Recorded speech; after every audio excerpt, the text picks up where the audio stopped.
I'm going to tell you the story of how I went from Centrelink single parenting payment and being refused a car loan of only $20,000 in 2019 to 5 years later having this successful business and being approved for this mortgage for a house that I've bought that's well over $1 million. And I'm saying this in a way that TikTok makes it show up in your For You page because I know that TikTok likes a good hook and I feel like that was a good hook. But what I want to do here is I want to provide a little bit of hope and inspiration to people who might be lacking in hope and inspiration right now. Maybe you're going through it and you just need to hear this story. So I'm going to tell you.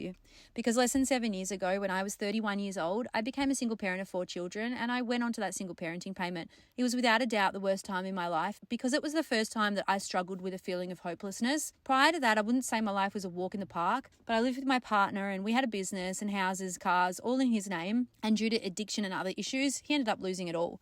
We had what I will just refer to now as a tumultuous relationship. I saw no option but to leave eventually. But I had absolutely nothing. I had a fridge, a couch, and a burning desire to not end up as just a statistic. And you know the one I'm talking about. It's a statistic where the girl who leaves home at 15, becomes a young mother, finds herself working in the adult industry, gets stuck in abusive relationships, never reaches her full potential. That was and could have remained me. But I decided to take control of my life and I started one of the lowest barrier to entry businesses I could think of, a cleaning business. So many single mothers will relate with that. 2 years in 2019, I thought I was doing all right, but I was refused a car loan of just $20,000. I was providing jobs for and paying employees who easily got their own car loans. But as a single mother who was self-employed with 4 dependent children, the lenders wouldn't go near me. I had no option but to keep working on my business and myself. And rather than getting into debt, I decided to budget hard and I used all the money I made to invest back into my business to grow it more. I worked hard every day until COVID when my former drug addict partner finally got clean and became the person he is now, which is without a doubt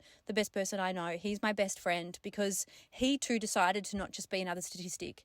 And we put our family back together.